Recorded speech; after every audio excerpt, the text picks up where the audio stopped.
Parang fish pond.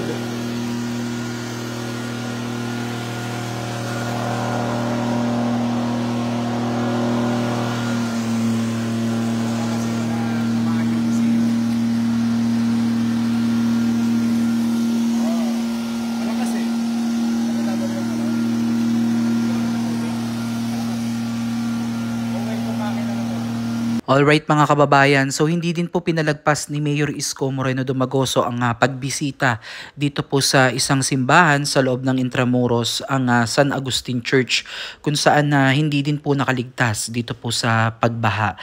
Bunsod po ito ng habagat na nararanasan po natin ngayon sa ating bansa. At ito nga po mga kababayan, mistulang nga pong naging fish pond itong labas ng naturang simbahan, at pinasok din po ni Mayor Isko itong loob ng simbahan upang inspeksyonin kung ano po yung mga nasira at naapektuhan ng pagbaha na ito. So agad naman pong inaksyonan ito ng pamahalaang lungsod ng Maynila upang mabigyan agad ng karampatang aksyon upang mapababa itong tubig na naipon po dito sa paligid at loob ng simbahan po ng San Agustin Church. So ngayong araw mga kababayan, ilang lugar na po ang nabisita ni Mayor Isko Moreno Dumagoso. Bukod po dito sa problema po sa kahabaan ng Taft Avenue, nabisita niya na din po ang Arangke Market, kung saan lumubog po, kung makikita nyo dun sa kanyang mga live at dun sa mga pictures sa Isko Moreno Dumagoso sa Facebook page, ay talagang grabe pala yung nangyari dun sa Arangke Market, at marami din pong mga produkto doon yung nasira, dahil ito po ay tindahan din ng mga karne, may tindahan dyan ng mga karne, mga bigas, halo-halo na po yan, kaya pala sinabi ni Mayor Isko kanina dun sa kanyang live na kinakailangan kapag angat ng mga produkto ay diretso na pong ikarga sa mga truck, at ibiyahe na agad, kasi nga syempre kung magdamag na itong nababad sa tubig ay malamang ay meron na tong amoy, At narinig din natin kay Mayor Isko na dalhin yung power wash na siya yung magdi-disinfect ng mga pader dito po sa ilalim ng Arangke Market, dahil nga syempre para sa seguridad din ng mga vendors, mga manininda natin dyan, and also yung mga mamimili. So hindi mo napapayagan yung mga vendors na makabalik dyan until malinis po yan at ma-disinfect, para po maiwasan po natin yung future problem, lalo na sa sanitation. At ayan mga kababayan, grabe po talaga yung nangyayari sa ating lungsod ngayon.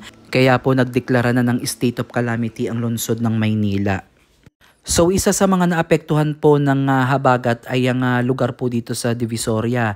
So itong bibisitahin natin ngayon mga kababayan ay ang Tabora Street, kung saan isa po sa mga commercial building dito ay pinasok na din po ng tubig baha. Pero makikita nyo dito yung mga ibang vendors na naghihintay na lamang sila ng oras, na sila po ay makaalis na po dito at isarado na po nila yung kanilang mga pwesto, dahil nga po sa hindi nila hihintayin pa na umangat pa itong tubig at mahirapan silang magsilikas. So itong ating mga vendors dito ay nagpapakita ng positibong pananaw pa rin, kahit na ganito yung kanilang naranasan, ay hindi pa rin nawawala sa ating mga Filipino ang maging masiyahin at ipakita yung bright side natin, kahit na ganito yung kinakaharap nating sitwasyon, ay nakukuha pa rin nating ngumiti at tumawa. So aside from that mga kababayan, ating pong papasukin itong loob ng isang commercial building dito po sa Tabora Street, kung saan talagang hindi din pinalampas ng tubig baha, At isa sa mga delikado kasi dito mga kababayan is yung kuryente, dahil hindi natin alam, baka abutin itong mga saksakan, itong mga sakit ng kuryente na maaari makapagdulot ng pinsala. Lalo na ito, may mga kuryenteng ginagamit dito sa isang flower shop po dito sa loob ng commercial building na ito, At ayan, didiretsuin po natin yan, yung paglalakad natin hanggang doon sa dulo. At mapapansin nga po natin dito na ayan, talagang pinasok po talaga yung building na ito. Yung ibang mga tindahan dito ay nagsarado na po, dahil sa mga oras na to ay wala naman na din pong namimili dyan dahil umaalis na din po yung ating mga mamimili dahil nga po sa sitwasyon dyan. So ayan, makikita nyo, itong iskinita na to ay may tubig baha na din po hanggang dun sa pagdiretso. Mabuti na lamang mga kababayan, itong flower shop ay medyo may allowance, no?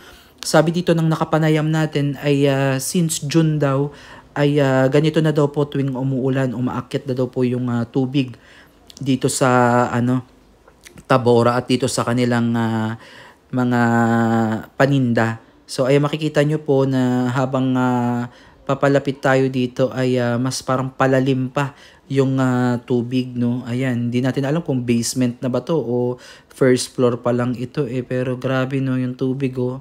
Pero ang kagandahan lang dito mga kababayan, sa baha na nakita natin sa tata ng ating pag-vlog dito sa lungsod ng Maynila, ay napansin nyo ba na wala masyadong basura, no, na palutang-lutang, unlike before na kapag bumaha ay alam na kagad natin na dahil po ito sa basura. Pero dito mga kababayan, nakakapagtaka kasi wala naman pong mga basura at na-lessen na po yan, no.